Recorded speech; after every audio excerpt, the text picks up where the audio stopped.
heavens to Murgatroyd! This is a Saturday morning TV log from Big D's Entertainment Rankings and Reviews.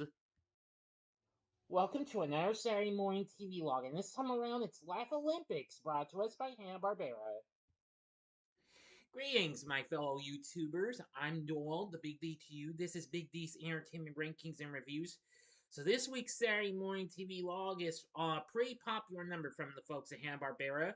Laff-A-Lympics, an anime comedy television series that originally aired as part of the Scooby's All-Star Laff-A-Lympics block, when it premiered on ABC in September of 1977.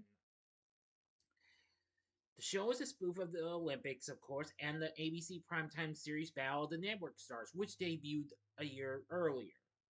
It featured 45 Hanna-Barbera characters organized into teams: the Yogi Yahooies, the Scooby-Doobies, and the Really Ryans, which competed each week for gold, silver, and bronze medals. In each episode, the Really Ryans would try in each event to cheat, only to get caught by one of the MCs, Snagglepuss, each time.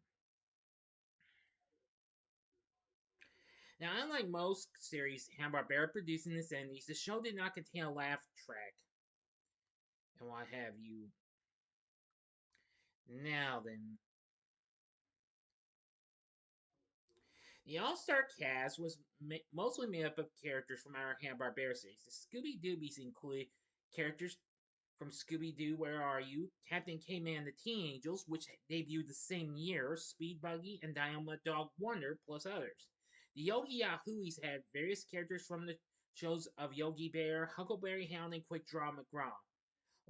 The only original characters were some members of the Really Ryans, except for the character of Mumbly, which was panned after Muttley from Wacky Races and Naturally and Muttley and Their Flying Machines, who recently had his show debut the previous year. Now then, the sporting competitions in which the characters are called upon to compete are often comical or offbeat versions of Olympic sports, races, or scavenger hunts. Each segment is set in a different location around the world. Episodes are presented in a format similar to an Olympic television broadcast, with an unseen announcer. Hosting duties and commentary are provided by Snagglepuss and Mildew Wolf, from the It's the Wolf segment from the Chattanooga Cats. Only this time he's voiced by someone else. Sounds more different, but I'll get to the voices later.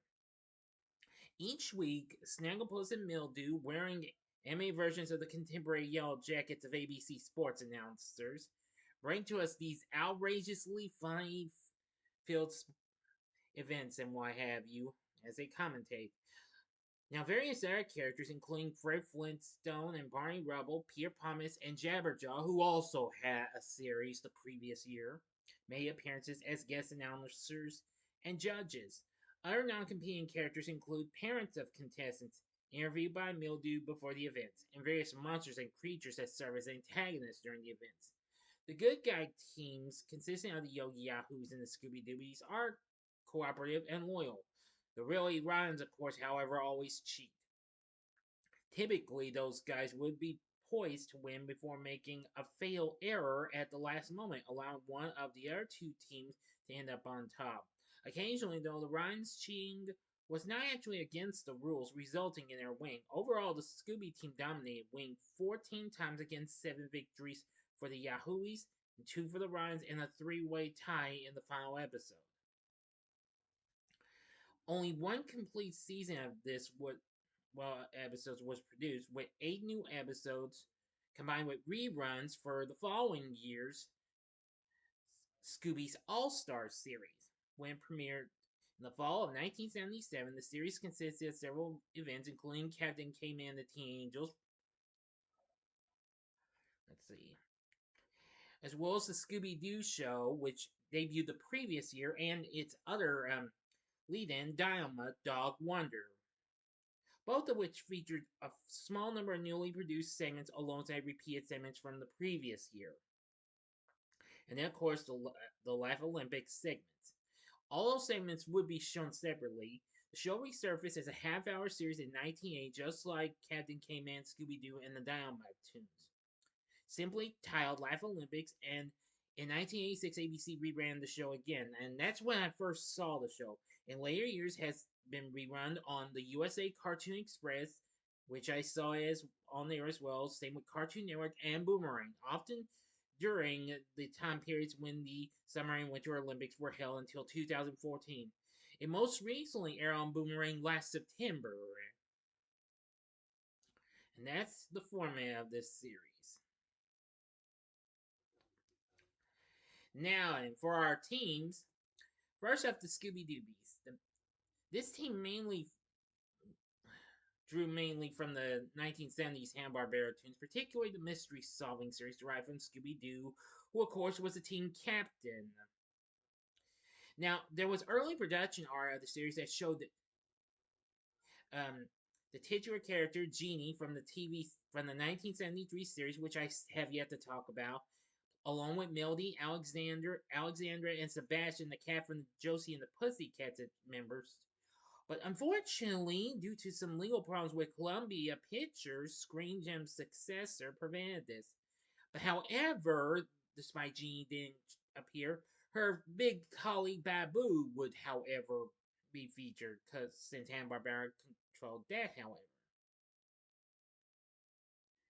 But Columbia controlled all the rights to Jeannie's image, including her animated form at the time, until Warner Bros. Purchased Hanna-Barbera in 1996.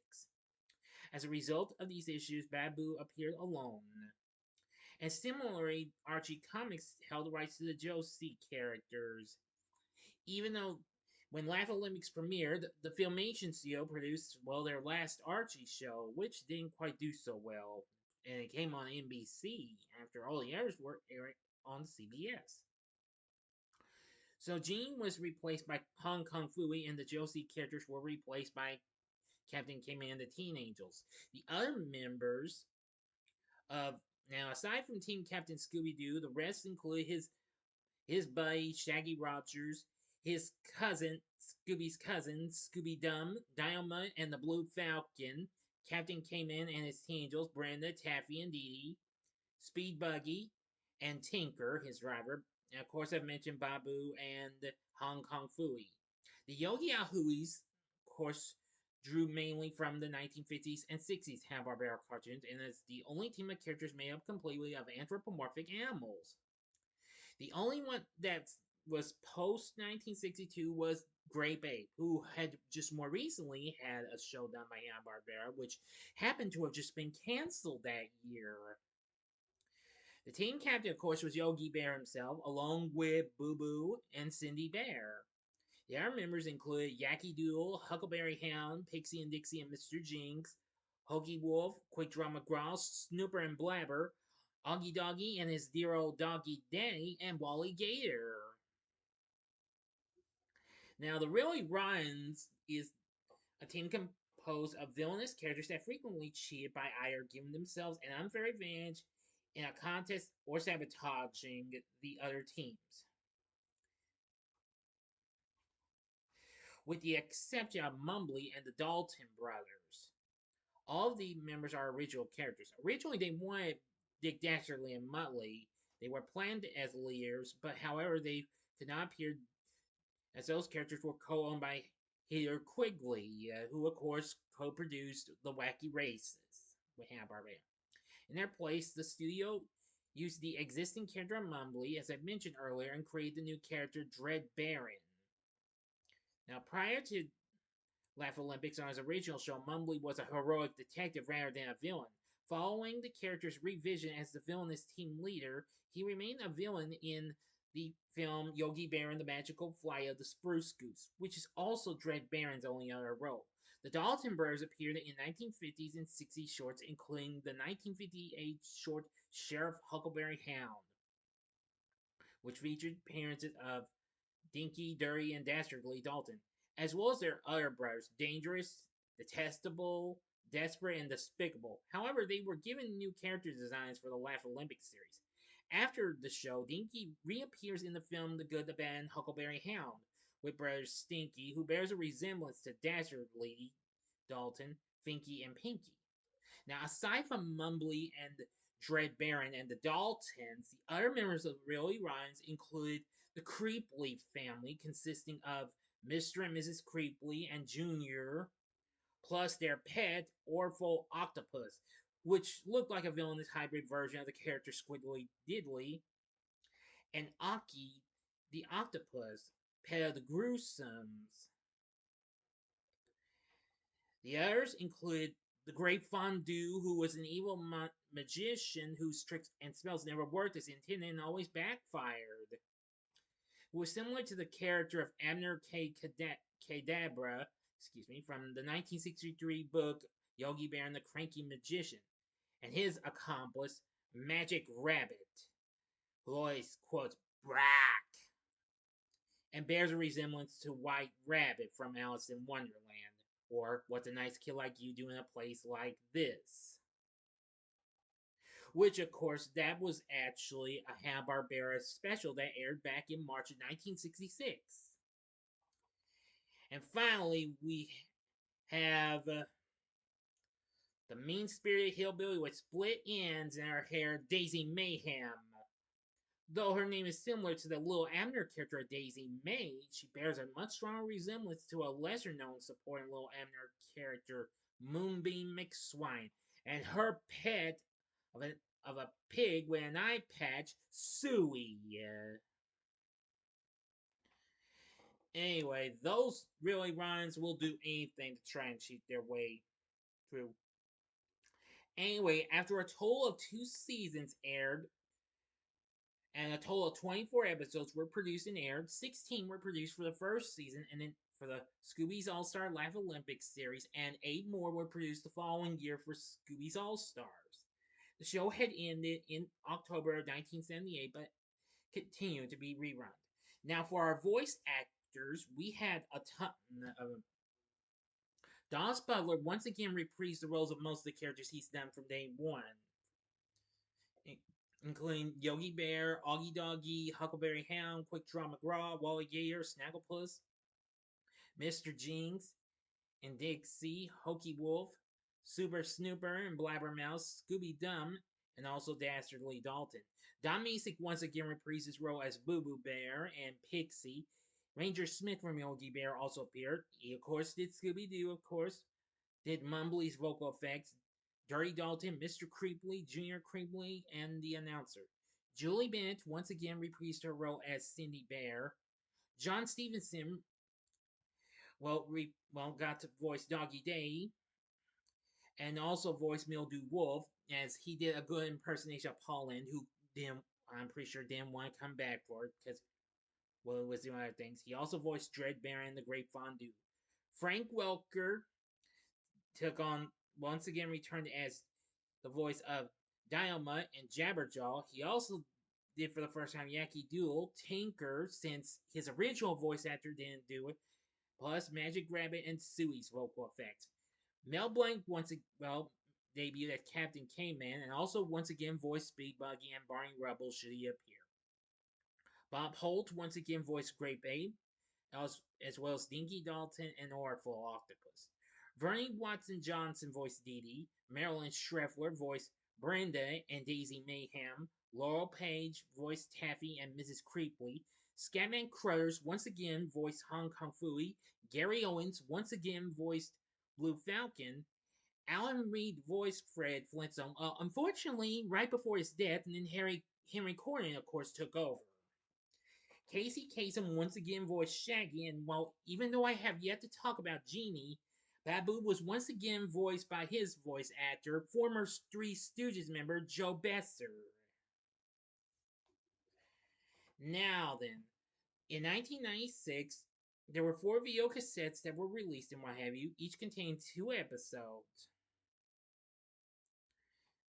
Now, at the same time, a Bumper Special VHS tape was released in the US on the PAL format, contained several episodes. Warner Home Video actually did release